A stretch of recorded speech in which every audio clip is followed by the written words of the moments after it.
Welcome to Icons in the Making. I'm your host, Heather Stern, CMO at Lippincott, the creative consultancy behind some of the world's best brands. Join me as I sit down with the leaders of today's most influential brands. You'll hear stories of transformation and walk away with a new perspective on what it means to be an icon. This is Icons in the Making.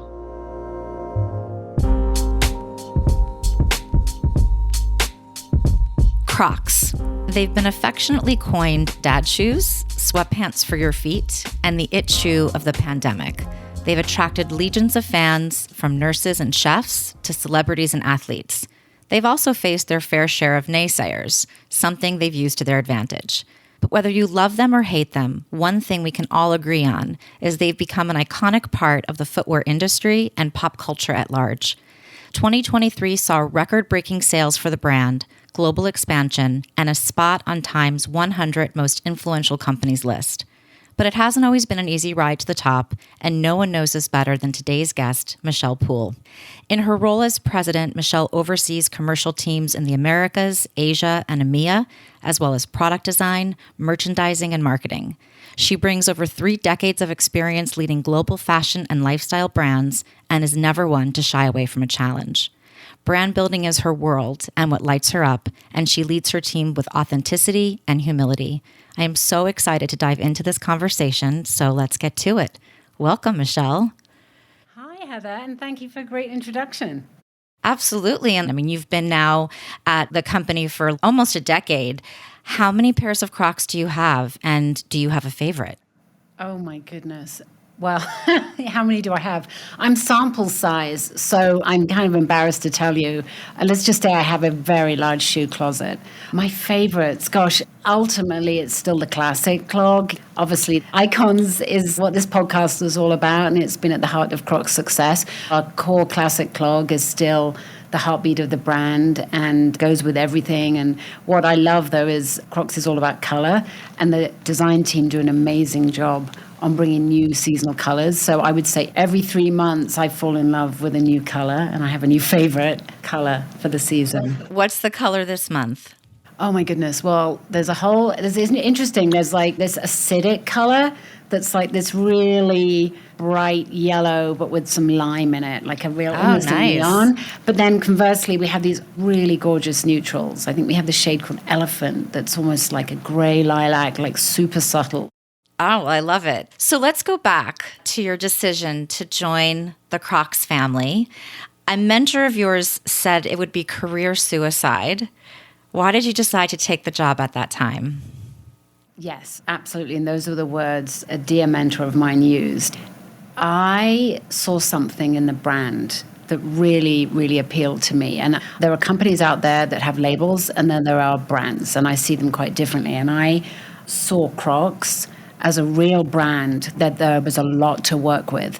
Firstly, it had an icon at the heart, so kind of everyone knew Crocs for the classic clog. I saw something that was really differentiated with, the molded material. Nobody else was really doing molded product at the time. I think there's a lot more now, all the way up into the luxury space. I thought that this idea of bringing great style and elevated style for a broad consumer base was really, really appealing. Crocs is, in the branded space, really a very strong value brand, in terms of price points. And so I love this idea of bringing great design to a broad consumer base. And I really believed that there was something to unlock that was differentiated in the market, and just saw something and thought, I got to give this a try. Well, it's amazing today because it's, as I've said in my intro, almost accepted as this iconic brand. It can be a bit polarizing, as you've also mentioned. What about the brand do people love and then love to hate? Talk to me about why it's so polarizing and why there's such a passionate fan base. Yeah, so I think polarizing is a good word. And I've also heard Crocs described as a Marmite brand. I don't know, Heather, if you know Marmite. I do. Yes. I do, so yes. For the listeners, it's a food product out of Australia that you spread on toast. And I grew up with it in England, but it's also something that some people despise.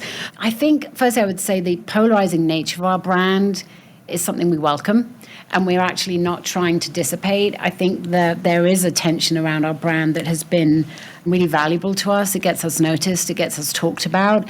Many of our competitors, bigger, much larger competitors, don't get talked about as much because there isn't that tension. So I think the things that people maybe, certainly in the past when I joined, disliked was they thought Crocs was unfashionable. At the time, the word ugly was used a lot. And it's interesting because now it's used as a positive from an ugly trends, and you have other brands in our space like Birkenstock that have these oversized silhouettes and they're incredibly popular. So I think the individuals who were early adopters to Crocs were people who didn't fit into trends. They were outliers. They were potentially considered as sort of weirdos or different. And that's actually something, if I flip to the other side of what do people love, I think Crocs has actively embraced a really broad demographic. And one of our values we put in place in the early years of the turnaround was delightfully democratic with a small d. And I wanted to make sure that we were positioning ourselves as a brand that welcomed all, and that you didn't have to look a certain way, and that kind of anyone was welcome. And so it's interesting, some of the things that Crocs was hated for are now why consumers love us. We are bold. When you wear a pair of Crocs, it does say, I'm comfortable about who I am, and I want to express myself.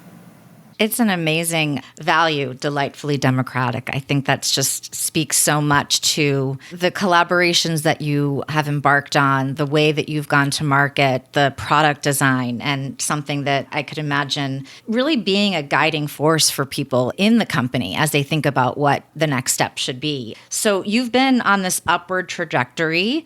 Your passion for why you joined is clear, but did you then have a vision of here's where it needs to go, or has it been something that every year you've kind of evolved based on the new roles that you've taken on? Tell me about what that roadmap has been.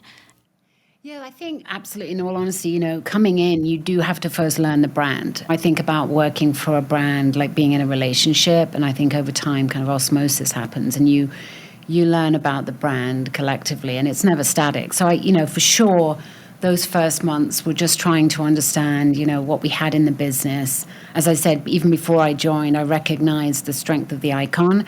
So I would say that first sort of year, 18 months was really the time where we were laying the foundations for, our long-term strategy. And what's interesting is all these years later, our strategy actually hasn't changed much at all, which has been a huge advantage because you can then really focus on building your strengths and executing against that strategy. And I think a lot of brands, there can be high turnover of both leadership and also strategy, right? And the teams are sort of lurching from one strategic initiative to another. And I think one of the elements of our success has been that we established a very simple strategy early on and then really stuck to it. So I think maybe if I lay out maybe a few of the key stepping stones, it might be helpful to understand. So I think the first thing we'd note about Crocs was that we did not have an awareness issue. We had a relevance issue. If I unpack that a little bit, we had unbelievably high awareness that was up with, I would say, Apple. If you drew the Coke silhouette, the Apple logo, some of the biggest brands in the world, Crocs was up there in terms of recognition. So it wasn't that people didn't know us, it was that people knew us and said, Crocs is not for me. So we had a huge relevance issue. So what we really focused on was unlocking that relevance and turning Crocs into a brand where consumers said, that brand is for me. So first thing we did as an icon brand builder is we revitalized the icon. So when I first joined the organization, the existing team kind of walked me through product, and the classic clog was sort of the last thing they talked about, last thing I saw. Samples were gathering dust in a kind of corner of the product room. So we really put the classic clog at the center of the brand, and we set about, in combination with marketing, we put teams together and really started repositioning the icon. So that was step number one. The second thing we did was we created, I would say, a rallying cry, which was come as you are. And that was established, I would say, back in 2015, I think. So it's been in place a long time. And I already mentioned this, but it was this idea of inviting consumers in and really showing up as a brand that stood for self-expression and inclusivity, right? As I said, you didn't have to look a certain way, come on into our brand. So that really became a foundation both for messaging externally. And of course, we have our gibbets, which are the charms that go in the holes. So consumers can literally express themselves through our product. Every pair of Crocs can be different. But we also wanted to make sure that Come As You Are came from the inside. And I believe that sort of brand values are built from the inside out. So we really focus on Come As You Are as a way to think about our organization and the culture, and to make sure that ultimately our employees, as well as our consumers, could be comfortable in their own shoes, which is our mission. And I would say the next, and perhaps these are all similar time frame, is building the right team. We had some amazing individuals already in the organization with some phenomenal experience in the specific injection molded space, in product, in marketing, in sales. But we also brought in and added to the team some deeply experienced footwear leadership.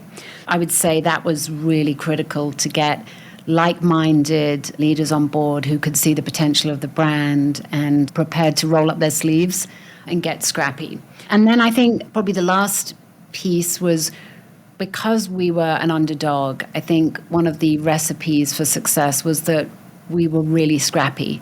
I mean, I kind of joke that back in the early days, we were looking under the couch for quarters. It wasn't quite that bad, but it was, every dollar counted, every head count counted. And so we were really, really scrappy.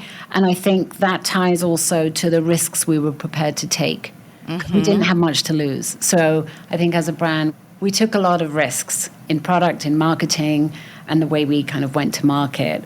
It's been a long journey, but maybe those are some of the key stepping stones.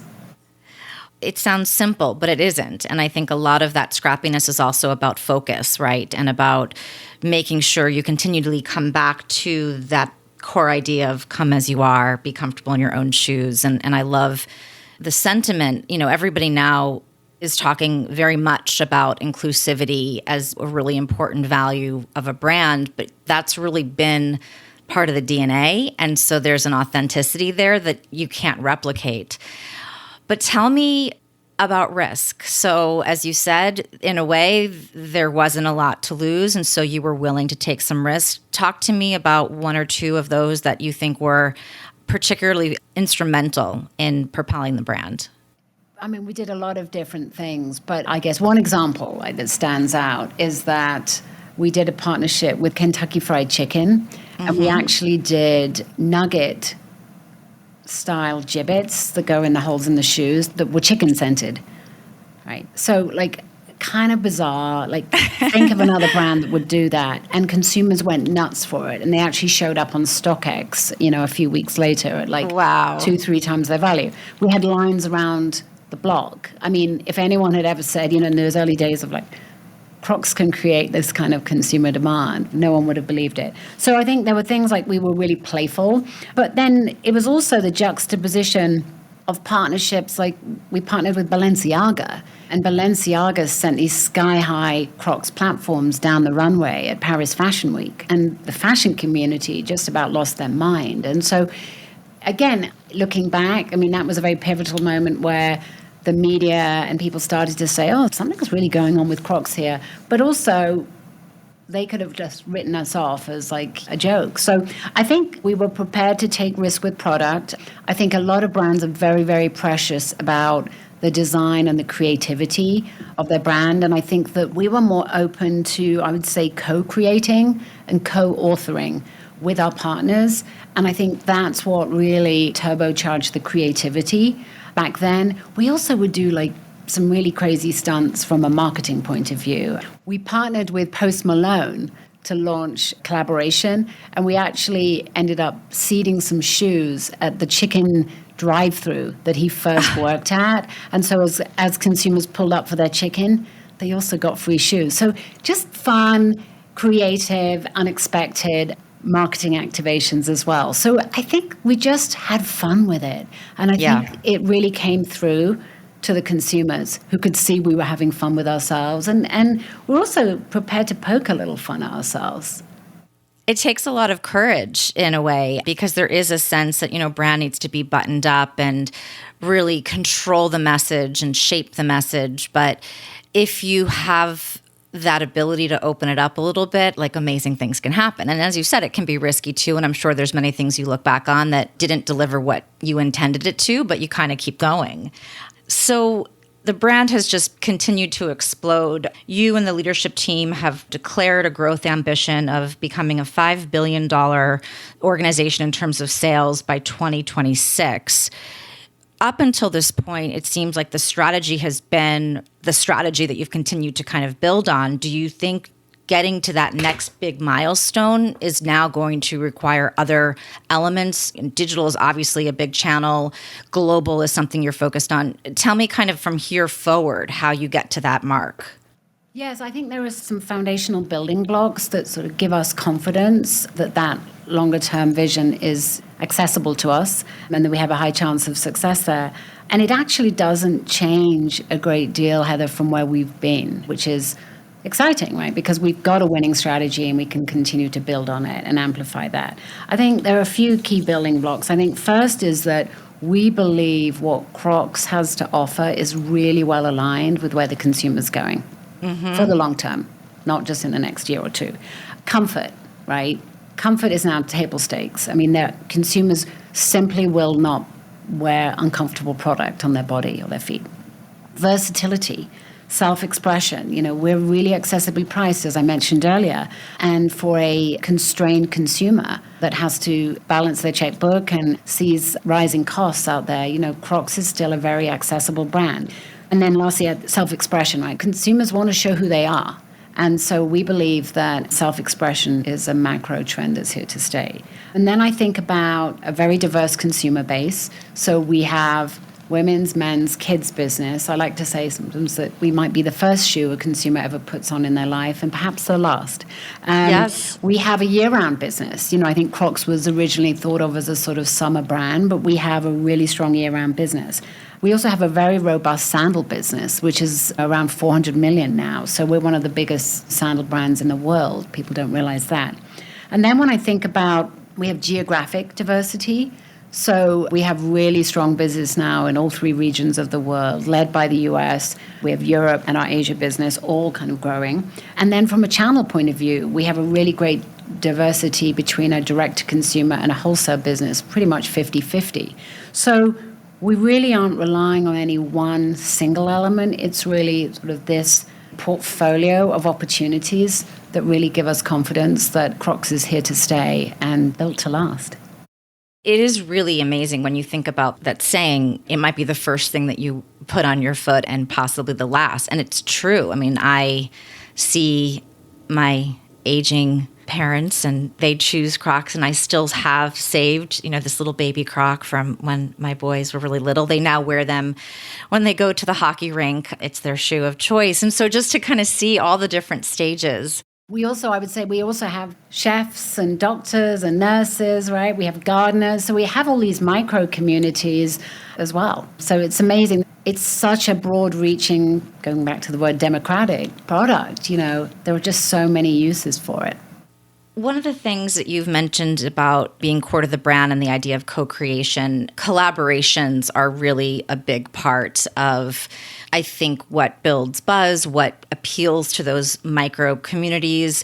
How are you thinking about collaboration as part of the core brand ethos? And what are some of your favorite ones? Yeah. So setting up collaborations, was definitely a strategy that I had kind of coming into Crocs, and I had executed some really successful collaborations in the past with brands I'd worked on. The challenge, I would say, at the beginning of the turnaround with Crocs is that nobody answered the phone. We had a ton of ideas, but it took a while for other partners to see the value in partnering with Crocs. And I think that a really successful partnership is when both brands win, but ultimately the consumer gets something even better than just one brand alone. And it's interesting because I think it was Lisa McKnight I was listening to. She was from Mattel, one of your recent guests, and she actually used the same equation that I use. So I'm not sure if I heard it from her or she heard it from me or we both heard it from someone else, but this idea of 1 + 1 = 3.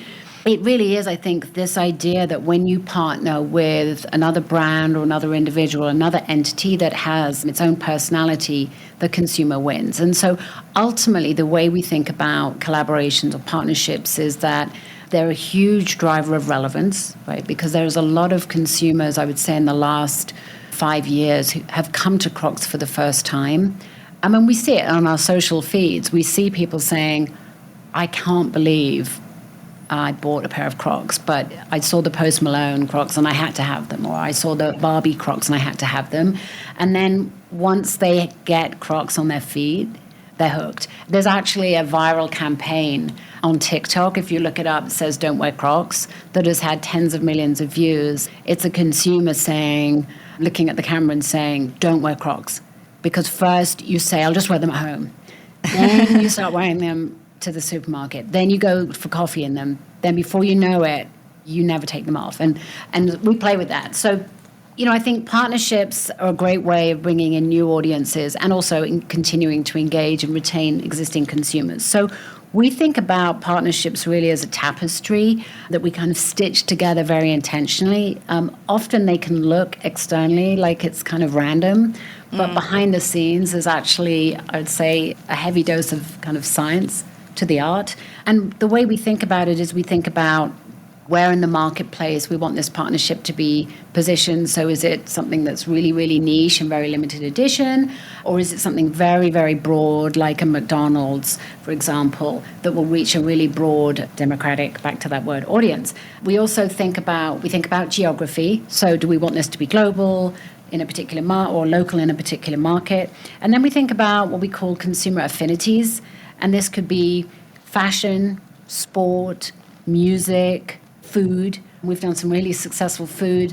We have an unbelievable arsenal of licenses to work with, some of which are behind me. You'll see Hello Kitty, Lightning McQueen. So we have this unbelievable portfolio that we can tap into to bring characters and properties to life as well. And we really treat them like collaborations with special launches and exciting activations. So we want to, obviously make sure that it isn't the brand. It's really icing on the cake, and that behind the partnerships is very, very clear brand DNA for the Crocs brand itself. But they bring a lot of conversation. They bring a lot of fun to the brand. They really are able to demonstrate how innovative and creative we can be as a brand. Do you ever say no to a collaboration? And what's the filter by which you use to decide? That's a great question. We do, yeah. At the end of the day, probably the reasons where we say no are usually around product. Like, do we have something exciting to present to the consumer? If we have an idea that ultimately when we think about the product, it just feels like what we call logo slap. We just stuck a logo on. The consumer doesn't care. We're not creating something exciting. So I think ultimately it's about, when we put these two brands together, can we really create something compelling for the consumer? And if the answer is no, then the answer is no. Retreat. The answer is no. Yeah. But what a great position, from coming from a place of, not having people answer the phone to now being really thoughtful and purposeful about these collaborations. Yes, it's been a 10-year overnight success, as I like to say. Yes, exactly. Snap of the finger. So you talked a lot about the classic clog and that really being the superpower of the brand. And yet there's so much innovation that's taking place. How do you balance that so that there is that staying true to the core, but there's something new and different and exciting? And then connected to that, what is coming out or what has just come out that you think is quite innovative and exciting that you want listeners to know about? Yeah, that's a great question. So I think balance is the right way we think about it. So we have a balanced portfolio of category initiatives, and that's clogs, which is our heartbeat, sandals, which I just mentioned is now close to $400 million business, and then personalization, which is our gibbets, the charms that go in the holes. People have all sorts of names for them, but gibbets is actually the official name. So we think about these category offenses and we balance that. And then within that, we have these evergreen silhouettes. So we're never taking our eye off the ball, as I said, of our classic clog, always reimagining, spinning, kind of creating new flavors. So think of it as sort of new flavors of the icon. And then we're really pushing into other places, really through molded innovation. So as I said, our molded technology, which is injected EVA, is really, it's our core ingredient. And so what that allows us to do is really play with different shapes and silhouettes and finishes. And we think about expanding into the height space. So we've done some really interesting platforms and products that take the consumer up off the ground. We've done a lot in the sports space, really appealing to that sort of street sport consumer, as well as you said, sort of pre and après game. And then we play around in the kind of, I'll call it the adventure space. You know, we're not a performance brand. We're kind of on the edge of performance, but we're a brand that consumers love to take to the lake or the mountains, etc., kind of pre-post hike, etc. So we have a lot of different, I would say, wearing occasions and silhouettes to play with. But really, the common, what we call the green thread that runs through it all is molded comfort. Wonderful. So obviously, we're talking a lot about your career at Crocs, but you've worked in building and leading many iconic brands, Sperry's, Timberland, Converse. Is there something that you find has been consistent in terms of like a truism across each of these experiences? And is there anything specific that you took from one of them that you're carrying through in this current role? I mentioned team. So I always kind of start with the people, because it is all about, do you have the team and talent to really drive the brand forward? It's never, ever a solo endeavor. It's all about bringing in great people. But aside from that, I think my single biggest area of focus and sort of learning is, it sounds fundamental, but I think a lot of brands kind of get lost around on this sometimes, is it's all about the product. Now, I would say that because my background is product, I'm a merchant leader, but it really is. I mean, I think at the heart of every brand is great product. I mean, that is the promise, right? Is that we have a product that is, you will feel emotionally connected to, and you'll feel great in it, right? And I think ultimately, you know, product is what consumers are going to spend their hard-earned cash on. And I think sometimes that gets a bit lost in the mix. And I guess adjacent to that is something actually that Nancy King, another guest of yours from Airbnb, mentioned, which is, I've really learned that it's critical to have very strong alignment between the merchandising product engine and marketing. I think that, again, a place where brands can sometimes get lost is that product goes in one direction and the marketing team go in another. And they're actually kind of pulling against each other. And so that the vision that ultimately the product team had, which was about designing product for a specific consumer, that gets lost because marketing have got a different vision for where the brand should be. And Nancy talked about, that was a big unlock at Airbnb, was bringing kind of the teams together, the brand marketing and the product teams together, really to focus on category. And I think that's a really important and critical ingredient to success. So we're very much here a merch-led brand, but it's kind of a 1-2 punch of merch-led, marketing-enabled. Speaking about talent and the teams that you've built and continue to nurture, is there something that you are looking for today in your future marketing leaders, your future design leaders, that is very different than what you might have been looking for, right? There's a lot of discussion around the new skill sets required and the pace of technology and how we need to think differently about data and personalization, all of these things. Are you looking for something fundamentally different, or is it just an evolution of what you've always felt makes for a great marketer? Gosh, what a great question. I think the foundations haven't changed. I think passion, commitment, a shared commitment to doing great work, a commitment to being part of a great team. The old cliche, you know, there's no I in team, but it's true, right? And good old-fashioned hard work. I mean, I think sometimes new generations want to feel like there's a shortcut. My experience, there isn't.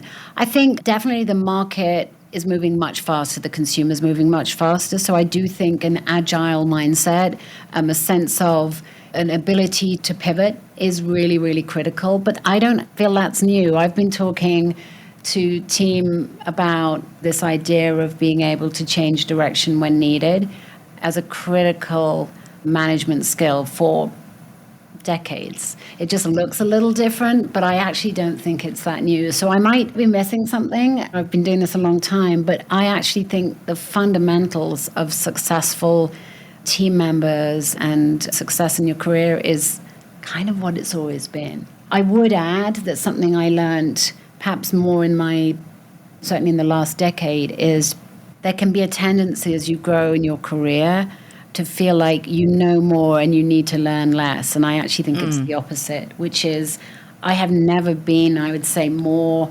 curious. My team laugh because I quote podcasts, 10 times a day, but I'm just an avid consumer of podcasts. There is so much to learn out there. And so I do feel, and the advice I give to my team is just keep learning and stay curious, because I think that is a really important ingredient of being successful. I think that's great. And it's also the discipline of finding that time and carving out that time. We have such long, never-ending to-do lists, and it's easy to get kind of bogged down in the details, and taking time to really poke your head out and get inspired and learn is, I think, a really important reminder for us all. Building on that, you are a brand builder at your core, and everything that you've done in your career speaks to that. But you now have a title that is president. And with that, a lot of other responsibilities still centered around the product and the brand. But tell me about the role in terms of how everything that you've done in your career, and I know you've held that title in other places, prepares you for the role of president. And, I think people are just very interested in different career paths and the path to get to that level. Anything you can share about it and what you love about it, what's challenging about it? Yeah, I think it's more about the soft skills, to be honest, building the soft skills is I think what most prepared me to be president versus the hard skills. I think there are, for sure, when I came into this position, there were parts of the business I didn't know, and I had to go find out and ask a lot of questions and learn. But I think ultimately in this role, it's how I lead that is probably the most critical element of my impact. As I took the role, I worked with a coach, and I really thought very long and hard and very intentionally about the kind of leader I wanted to be. So I actually, even though I had been in the organization for many years, I actually took it as an opportunity to really reset and pause to think about, how do I want to show up? What is the energy I want to give out as a leader? And for me personally, it was this idea of being a wholehearted leader. And so for me, what that meant was transparent, authentic, kind. Again, not necessarily words you think about when you think about president, head of the company, running things. But this was my choice and my very sort of intentional journey around how I wanted to be. And, it's an aspiration, right? Not every day goes great. Not every meeting goes great. Do you always show up like that? Of course not. But it was my guiding North Star. And I've never had a female boss my whole career. And I was the first female on the leadership team at Crocs when I joined. Ever. Wow. And so I was also, although I didn't really think about being a female in a male environment in my early years of my career. Certainly since I've had this role, but even before then, I really paid attention to it, and I would say became much more aware that I could be a role model for other women, in the spirit of, if you can see it, you can be it. And I'm a wife and a mom. My son turns 15 next month. And I have been unapologetic about being a mom. I've been very, very open that I have a family, and that's a big part of my life. And I've just been very transparent. And there are times where family has had to come first. And again, I haven't apologized for that. So, it's a journey, right? But hopefully that has had an impact on my leadership style, and hopefully has had an impact on the organization.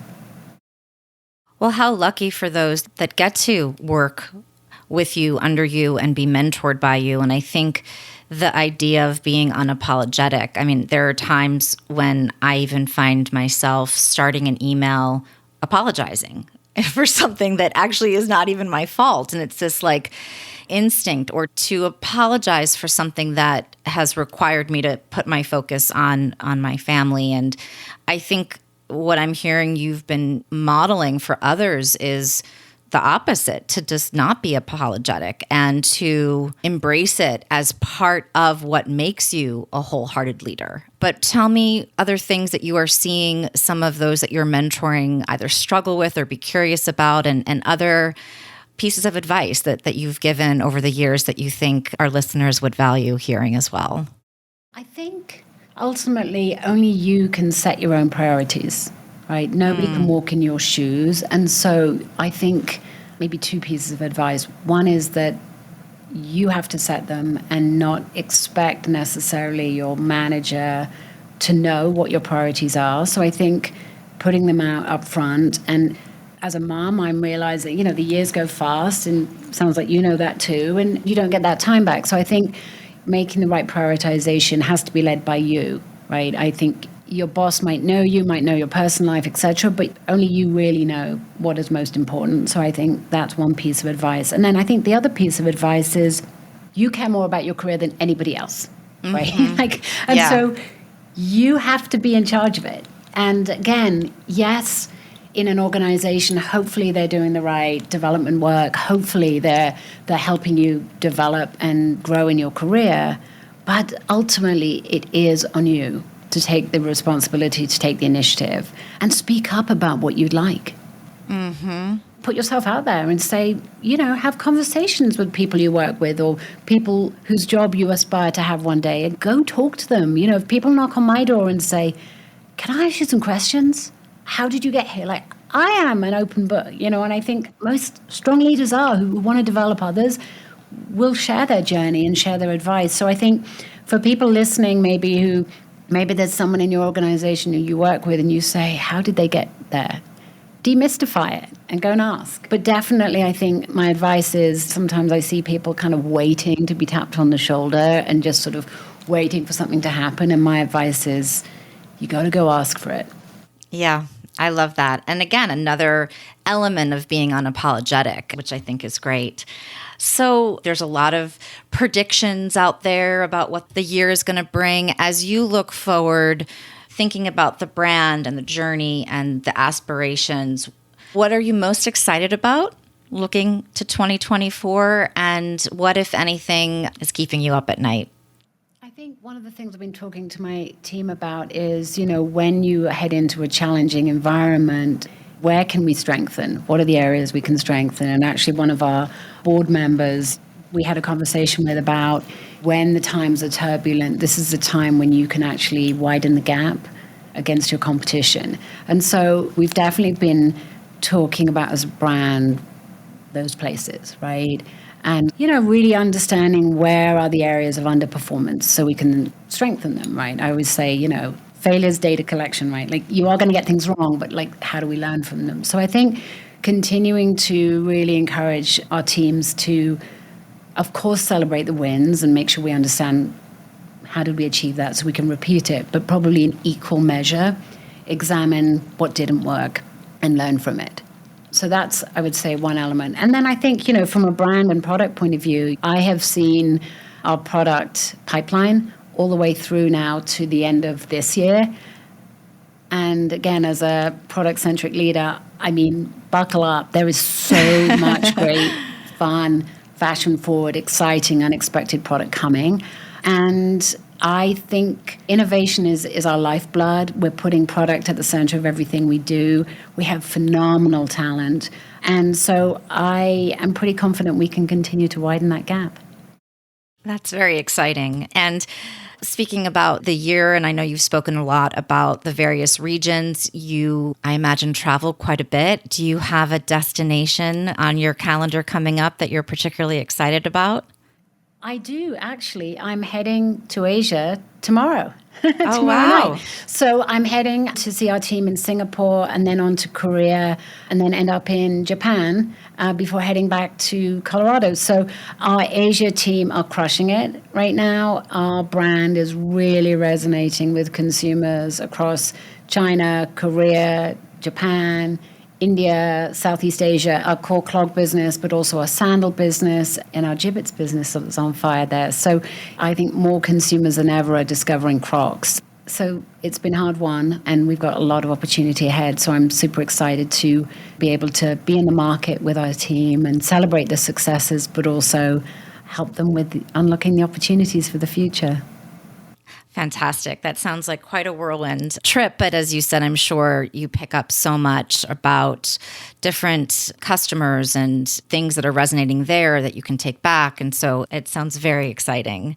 So we always talk about the value of getting to that place where you're overseeing an iconic brand and in a way have built an iconic career. And I would say you check the box on both of those. It's been amazing to just hear your journey, hear how you're leading, what your North Star is, the risks that you've taken. But I do like to end each episode asking you a question, and that is, who is your icon? So I thought long and hard about this, and I think the answer I have is different than some of your guests. Is I don't have a single icon, but thinking about this, I think there were kind of a two-pronged answer to this. There are definitely a number of individuals who I really admire their work, who've put, I would say, great design and product at the center and the forefront of what they do. And those would include, obviously, iconic Steve Jobs and bringing great design to the masses at Apple. Jenna Lyons, and I was an absolute J. Crew devotee in those heyday years and really admire what she did. And then I don't know if you're familiar with Angela Ahrendts, who was the CEO at Burberry, went on to Apple.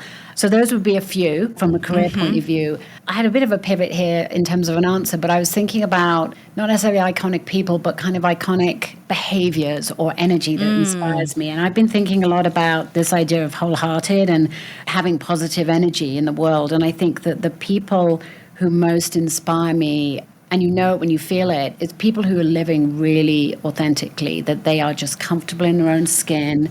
They just emanate positivity and authentic energy. They can be in any walk of life. And I think that there is a grace that those individuals carry through their life. And so to me, those are sort of aspirational values. So it's a little bit of a pivot to your question, but something I've been thinking about.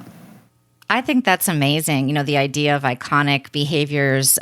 And also you've used the word energy a few times. And I think we go about our days and for all we know, this is the one life that we have to lead, and to surround ourselves with people who give off that kind of energy and that optimism. I would say you are absolutely one of those people. It has been such a pleasure to have this conversation.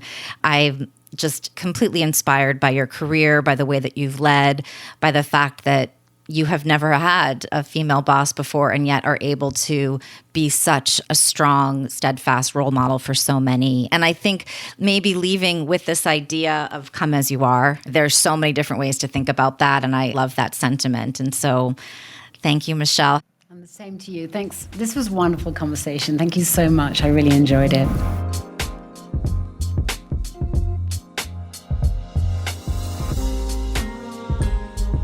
Thanks for tuning in. If you liked what you heard, share with your colleagues and friends, and subscribe on Spotify, Apple Podcasts, or wherever you listen. And if you're feeling really generous, leave us a 5-star rating. Thanks, and I'll see you next time.